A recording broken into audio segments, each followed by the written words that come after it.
And I'm editor-in-chief of Look Online, and I'm at Joan Kaner's office, and she is the vice president and fashion director of Neiman Marcus, and I'm here to talk about fashion and to get some of her thoughts on a number of subjects. And makeup artists who have... Hi, I'm Marilyn Kirschner, the editor-in-chief of Look Online. And oh my goodness, that's a long story. A love of fashion. Mm-hmm. My earliest memories are being a 5-year-old and sitting with an aunt and going through a Vogue or Harper's magazine and picking out which page better, the left or the right, and which one she liked better. And that led to my interest in what I would like to do. I thought at one point I might be a designer, but I found out early on, give me a blank piece of paper, I am not a creator. I think my talent, if I can call it that, is that you can show me two things and I can tell you which is best and why. And it stood me in good stead. So I learned quickly I was not a creator. And I really sort of fell into it. I was on summer vacation from college and applied for a position as a clerical at a specialty store on 57th Street. At the end of the summer... Which one? It was called Milgram. And there were 3 in a row. It was Milgram and Henry Bendel and J. Thorpe. And they were all very luxe specialty stores. And at the end of the summer, I announced to my father I was not going back to college. I was staying on because I had found what I wanted to do. I was surrounded by beautiful clothing, wonderful looking people, movie stars would come in and shop, famous socialites. And I just said, this is it. I don't need to go back to school. I know what I want to do. So I went into the buyer's office and I asked if there were any other positions available. And she said that in a short while there might be something in one of the buying offices. And I started as an assistant buyer and eventually became a buyer. And how would you sum up your personal style or your look? Eclectic. Wait, hold on. Okay. Fine. Yes. I went into the buyer's office and asked if there would ever be a position. I became an assistant buyer, eventually a buyer. And then by that time, I was in my early 20s, I married and worked for several years and then stayed home and raised 2 sons. And then came back into the business, applied for a position as an assistant buyer at Bendel when Geraldine Stutz was there. And that was really when it was the most important specialty store in the world.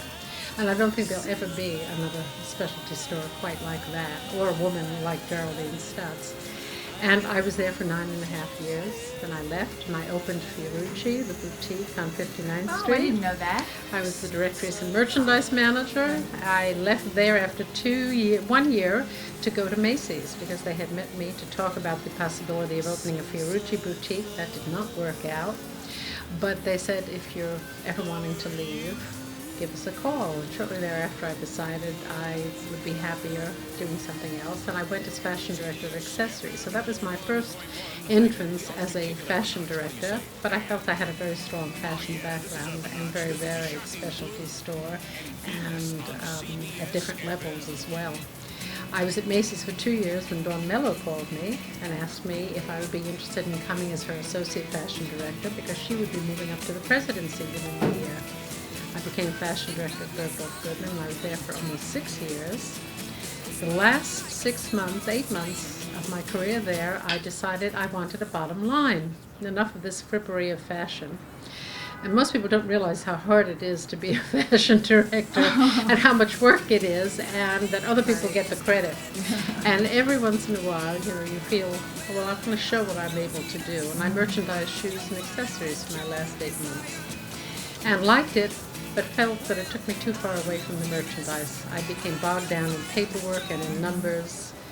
And I then was very fortunate because Macy's called me back a second time, and this time they asked me to be fashion director of all the Northeast stores.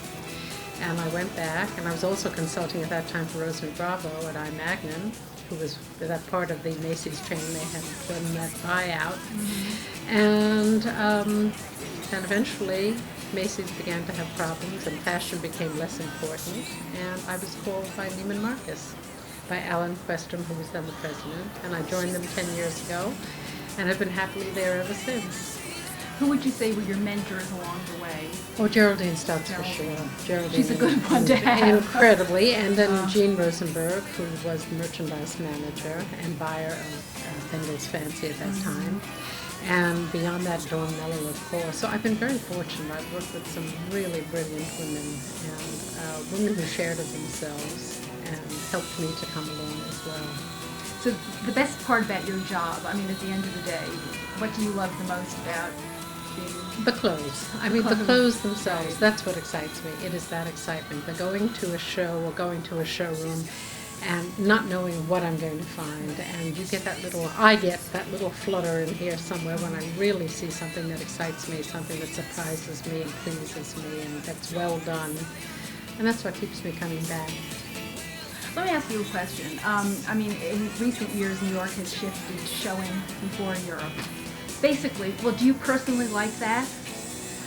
You yourself? I do and I don't. I find that what bothers me most is there used to be a lapse of anywhere from a week to 2 weeks between the American and the European collections. The Europeans would come first, we'd come back, we'd have a minimum of 7 days, sometimes as many as 10 days before the American collections would start.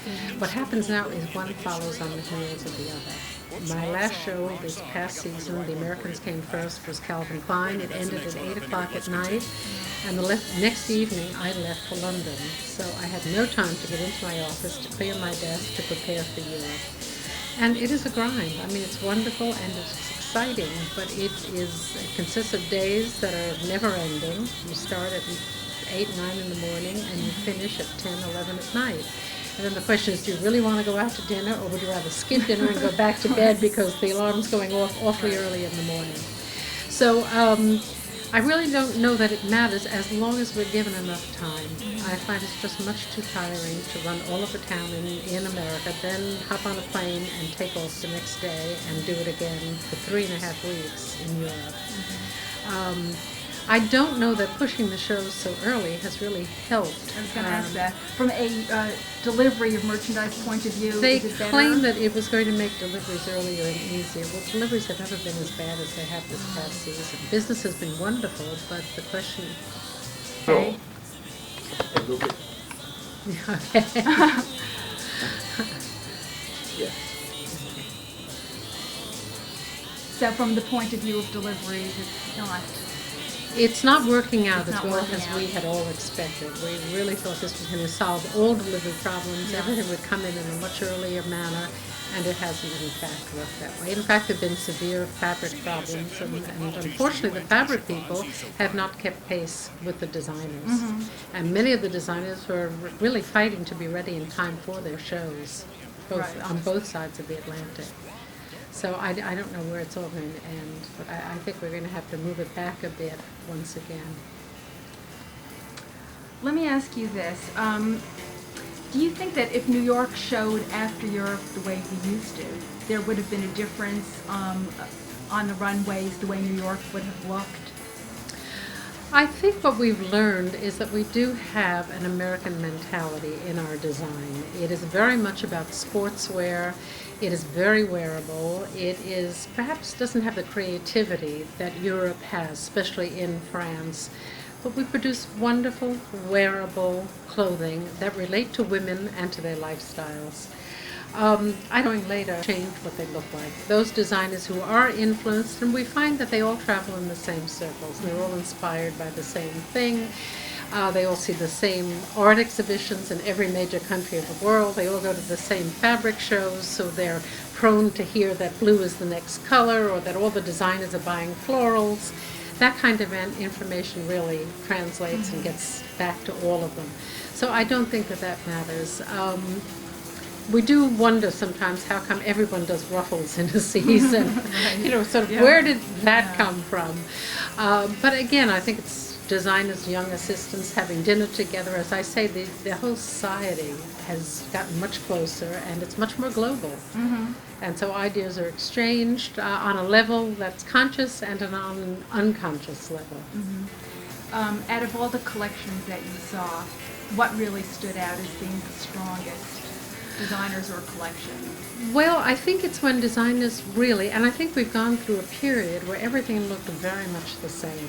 We were in a modernist, very simple mode, and it served its purpose to sort of cleanse the palette, but everything began to look alike. You're talking about the minimalism. The minimalism Yeah. and less is more, which has always been a credo that I've subscribed to.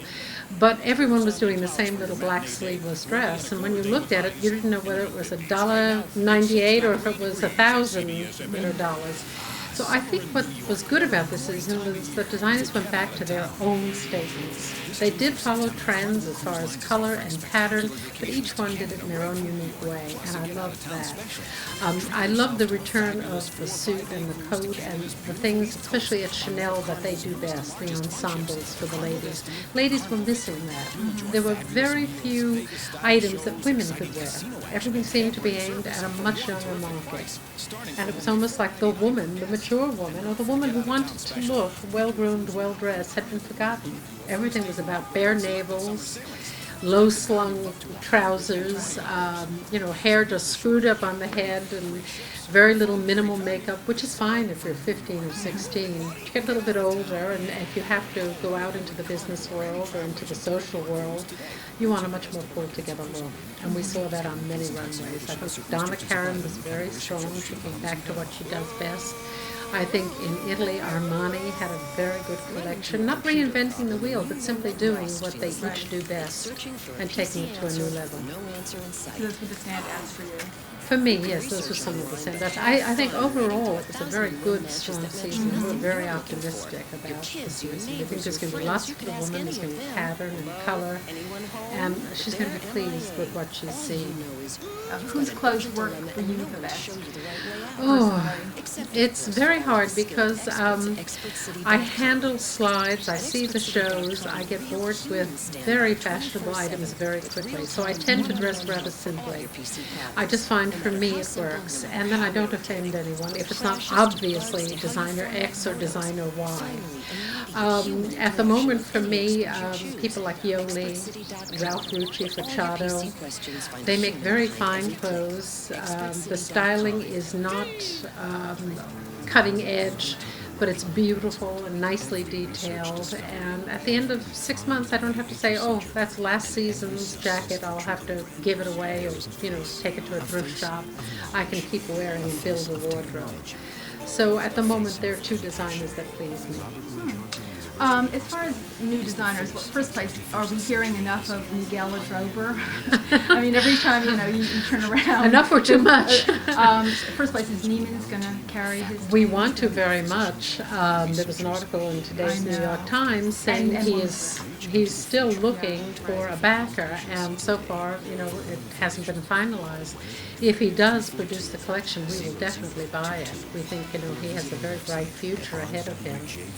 So, we're anxious that he finds a backer, and we will buy it. At what point do you think a young designer is ready to have a formal fashion show? I mean, what do you think should be the criteria? Well, I think the professionality of the clothes, how it looks, how many pieces, that it's well thought through. I mean, you can't come in with a collection of 5 pieces and sell it not to a major store. It really has to be cohesive, have enough parts that you can build something from it. So, generally, when we see someone who's not quite ready, we try to encourage them in the best way possible and be very constructive and sort of guide them as to what they need, how to round out the collection, that they need more bottoms perhaps, or more tops.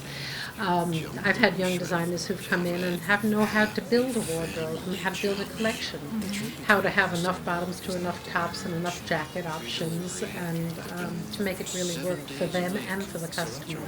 So where possible, and if they'll listen, we do try to direct and help them with that. Are there any designers that you feel that you and Neiman Marcus have sort of put on the map or helped pioneer them?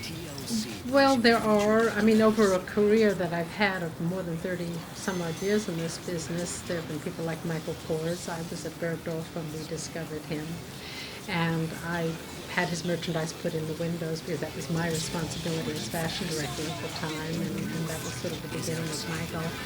There've been so many, it's hard for me to sit here and think of them all because, by now they're like, they're names that are important. But also small people who may not have gone quite to the top, but who have very successful collections. Ronaldo Shamask when he was first out, and now he's back. I'm happy to say he's back again. I do wear Ronaldo's clothes as well, and they work for me. I've been instrumental. I was at Bendel when Zoran first began his collection. There's a similarity in a way between Zoran and Shamask, only because of the architectural aspect of Absolutely. that. And they never really stray from what they do. No. It's always refining it and tweaking it, but never changing it drastically. And what happens is they develop a very loyal following. If a woman likes their clothing, chances are she'll come back year after year and just keep building and adding. Yeah. What trends from the runways for fall/winter have the most, let's say, relevant for your customers? Well, I think leather is going to be so key. I mean, it's been about the third or fourth season that we've seen it, but it seems to just escalate every season. And it is every classification. It is now being used as fabrics might be used. We saw blouses done in leather. We saw skirts, pants, jackets, coats, just everything imaginable. And it wasn't just black leather or brown leather. It was in many different colors. It was in fashion colors and different treatments. So we think leather is going to be key. We also think fur is going to be key. And that's a bone of contention. There are people out there who will not wear fur, and we respect that as well. We will have faux fur as well as real fur in our assortments and let the lady choose for herself. But again, as with leather, there was fur as a trimming, there was fur as a whole garment, as jackets, as tops, as trims on sweaters. So we think that's going to be key. Certainly pattern was everywhere, and wonderful graphics, as well as a continuation of florals from spring. So we think that's going to be important. Menswear patterns like herringbones and houndstooths and Glen plaids were also seen in the return of suitings and more tailored pieces. Trench coats continue to be important, plus the princess coat, a new silhouette and a new shape there. So there's so much news. I mean, it's impossible to just pinpoint one thing and say this is going to be the big statement of the season. It's all of the above. What did you think of all the vintage-inspired clothes? I mean, almost to it almost didn't even look interpreted. It looked like it was taken straight Some from... of it was very literal. Some was more of an interpretation. Do you think we're maxed out on that, or because it's sort of started? I don't, and I think it's something that appeals to a younger customer, someone who maybe hasn't worn it before and is enraptured by something that looks... When you've worn it in the 60s, you might not want to wear it in the 90s or 2000, right, exactly. There are certain things I will never wear again, like a miniskirt. But I think to young people in particular, I think their interest in vintage clothes, they've been going to flea markets. And I think that has been very instrumental in helping designers get back on track about making clothes that are detailed and have more structure. I think there's more of a respect for tailoring at the moment and for putting that detail on clothing, making it really special, not just two seams up the side and But you could sew yourself. a little sleeveless shift dress. So I do think young people are going to really hone in on that. I mean, everything changes in fashion. So, I mean, we've had maximalism for a while now. What do you think minimalism is going to come back the way everything else comes back? I mean, we're sort of maxed out on all the sort of ornamentalism and opulence. Do you think it's going to go back to that sort of very somber? I don't think it's going to happen quickly. I think it's going to take some time. I think we'll have several seasons of enjoying the color, the pattern, the more detail. And then slowly, like everything else in fashion, is about change. That's really what it is. When skirts get too long, the next thing you do is make them very short. Then they settle somewhere in between until we're all bored with that, and then again you play the length game. And I think the same is going to happen with maximalism versus minimalism. I mean, I know it's early, and I know that you haven't really started to see spring yet because resort comes first, but for spring 2001, which is the next big season, do you have any feeling about something that's in the air? Well, I do think suits are going to continue, and I feel they're very important, and I think they're going to be a little more dressmaker perhaps, and it might be a dress and a jacket, and going back to that kind of ensemble dressing. I don't think that's going to go away too quickly. I just think the lady has been looking for it, she's been needing it, and she's going to respond to it. It's going to be positive. It's going to have a positive feedback for the designers and for the retailers. So I think that's going to be key. I think color will continue, but I think we're going to get a little bit deeper. I think it's going to be more about vegetable tones. I think navy is coming on strongly. We haven't seen that for a while. We have not. It was done at Vuitton, and it looked good to me, and I think we're beginning to see navy again. We're seeing families of color, too, which is nice, because it's a whole range. It's not about just one shade of a particular family of color. And I think the whole red and orange thing just doesn't seem to end. It's been 5-6 years that that's been like the #1 accent color. Purple has come on strong. I think shades of violet will still go forward. And then there are different levels. You know, what we see in the designer arena this season, we'll see perhaps in the bridge arena in the next 6 months to a year. The contemporary is a faster market, and they want it, you know, they want it next week if they've seen it on the runway. So, but I think that we are going to see dresses continuing to be important. I think the princess silhouette looks good and new to me. I also think blouses look important, and the blouson jacket, the return of that, looks to me new and fresh. What designers are still the ones who have the final word? I mean, when they do it, everybody else follows. What's your short list? Well, for me, I must say it's Karl Lagerfeld at Chanel. And this season he is back again. I think he sort of got caught up in that separate sort of look. And now with this past collection, I really think he dotted the I of fashion for me. Oh, he sort of summed it up. Yes, sure. Okay. So Karl Lagerfeld really did it for you. Yeah, absolutely. Now, I mean, let me ask you this. We all know that the show schedule is crazy. Do you feel that there are just too many shows, too many people that show who really shouldn't be showing? I do. I think that some of the small designers do themselves a disservice. Their collections often aren't big enough and rounded enough to show on a runway. And I really do wish they would be more organized and do a group show. Are we talking New York and Europe? I'm talking everywhere. Yes, I mean, okay, there are fine. some shows Yeah. that are just fillers. And you Right. spend a whole day waiting for a show that starts at 8 o'clock at night. And while I'm saying that, may I say a word about shows that start? No show should start at 8 o'clock at night. I know. We are exhausted by the end of the day. I mean, I have walked out of some shows that afterwards, when I've walked away from it, were brilliant, but I couldn't appreciate them at the time because it was just overkill. It was just too much. And it's just not exciting. It's no more exciting to see a collection at 8 o'clock at night than it is to see it 10 o'clock in the morning. In fact, you're fresher at 10 o'clock in the morning, and the chances are you'll enjoy it and appreciate it more with a fresh eye and a fresh view than at the end of the day when you've been dragged all over town. And that's the other thing, that designers move away from these venues. Every city has a major venue that has been built solely for the purpose of showing shows, and designers bend over backwards to find these out-of-place, awkward And it's always places. the same list of designers. It who is, do it yeah. is. And I mean, I know to them it's one show, and it's the culmination of 6 months' work, and I appreciate that. But I promise you, we do not enjoy it anymore, nor are we caught up in, you know, the fact that we've been taken 45 minutes out of Paris to a castle to see this show. If the clothes are good, you can see them in an alleyway in the center of Paris, and they'll be good. The location really doesn't matter.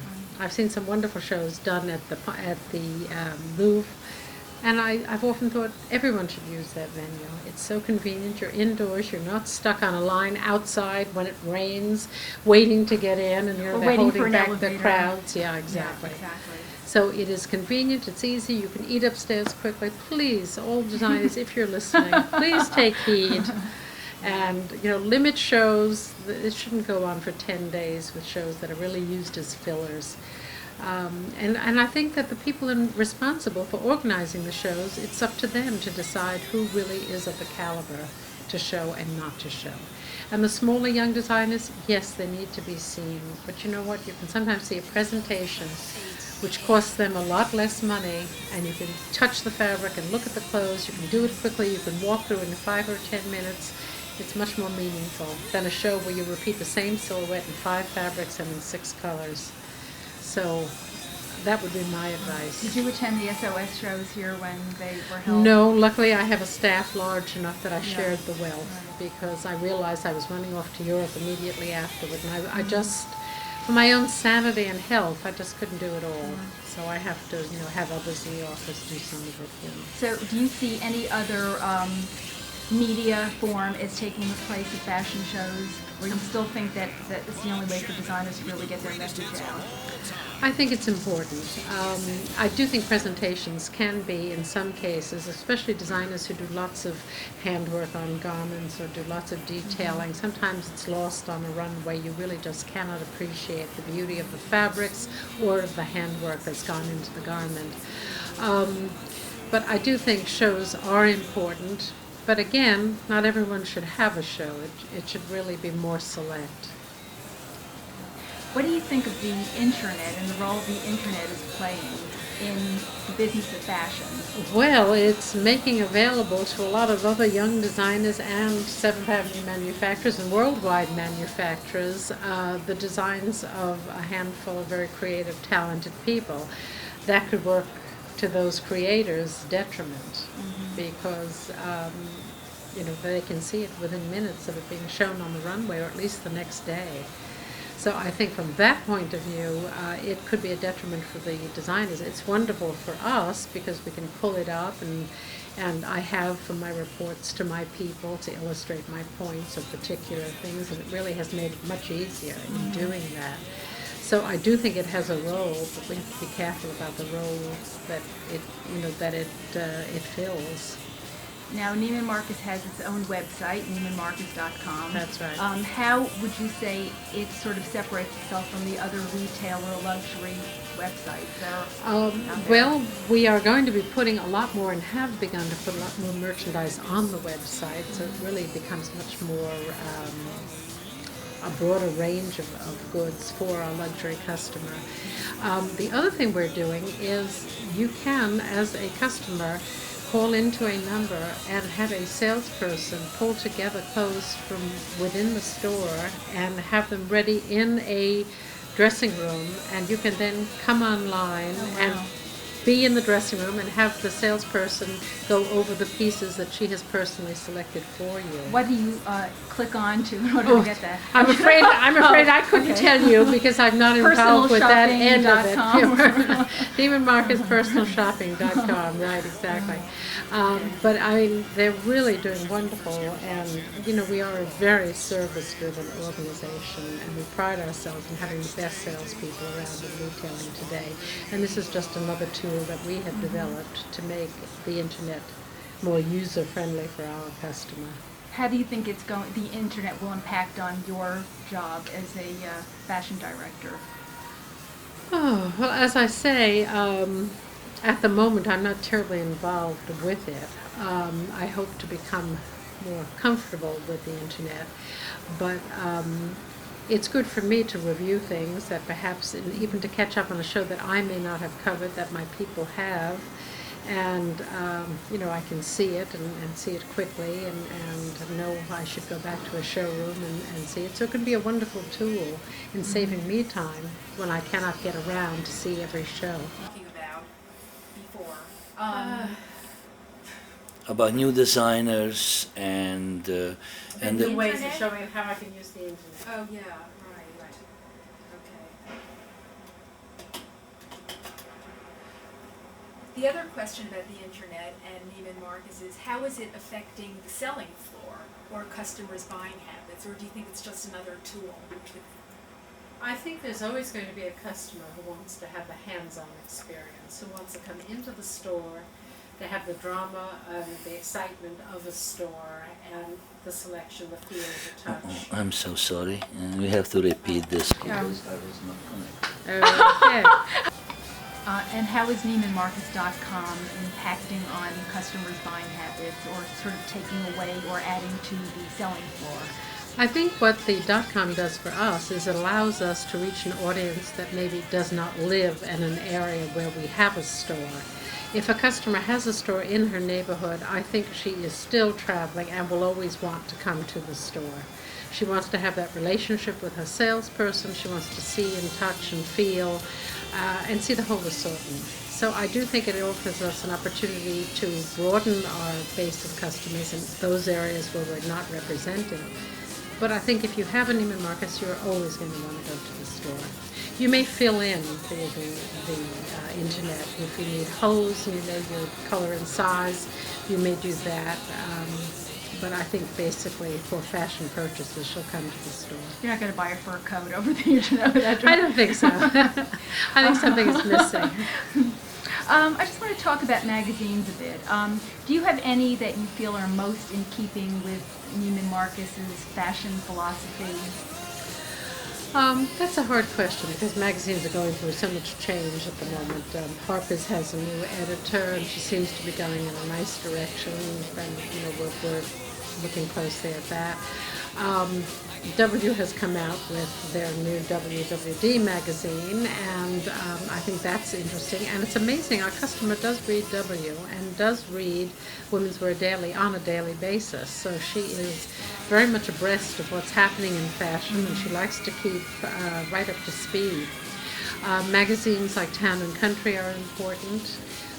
They appeal to the lifestyle that our customer has. We also find that InStyle is bringing us a young customer, and that whatever we have shown either editorially or in advertising has been responded to and very favorably. So the magazine is really, the base is becoming much broader for us in appeal. Mm-hmm. So you're pleased so far with the new bazaar? I think it's interesting. It's going to take some time, I think, until she really gets to where she wants to be. But I think she's made some good inroads. And I thought the world of Liz, and I thought she was incredibly talented. It had to be very hard for her and the magazine towards the end, really, to keep it sort of going without her being at the helm. She was remarkable, really remarkable. Do you ever? She did. I'm sorry. Do you ever see Bazaar as kind of taking over from Vogue? I don't know. Vogue is such a powerhouse. It has so much behind it. It'll bear watching. I mean, I think Kate, having worked at Vogue and worked so closely with Anna, has very good credentials that have opened doors for her with designers that might have been more difficult for another editor to come in and to take over. So I think that's a plus for them. And we just have to wait and see. And what do you think about Fairchild now? Condé Nast, rather, owning Fairchild, Women's Wear, W, Vogue. Do you feel almost like it's a little bit of a conflict of interest or a monopoly? Or? It's getting a little incestuous is what it's getting. But again, I mean, we'll have to see how above board they can keep it all. And they should really each have their own stamp. And hopefully they'll work independently of each other and not be overly influenced by the parent organization. So we'll see. Again, I couldn't even venture a guess at this point. Do you see any other media form as taking the place of the internet? I mean, magazines, the internet. What's the new frontier? Is there anything else? I don't think there's a new frontier. I don't think anyone, with the exception of Elsa Clench, has really utilized TV to the extent that it could be utilized. I'm amazed at how many people not in this industry who will stay home on a Saturday morning to watch Elsa. So I do think, there's an opportunity. Someone who doesn't want to sit in front of a computer, there is definitely an untapped format for many people.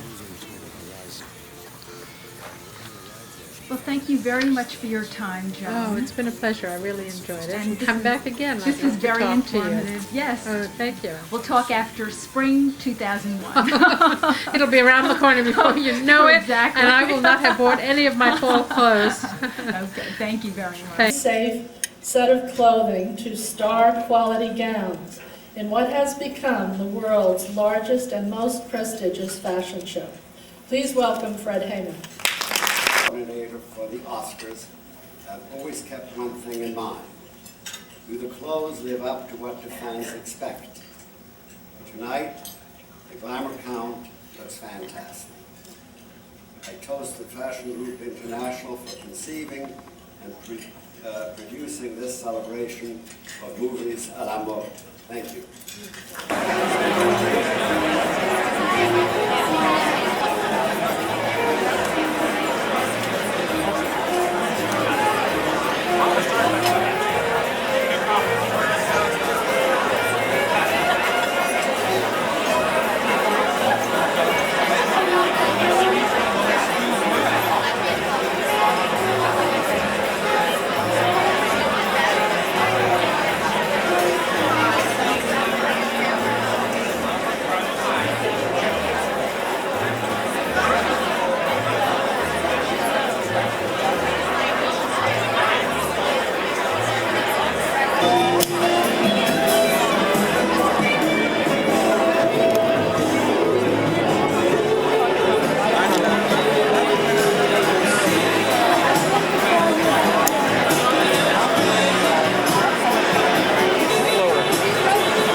No, this is fine. There's no problem over there. No. Just I want to see.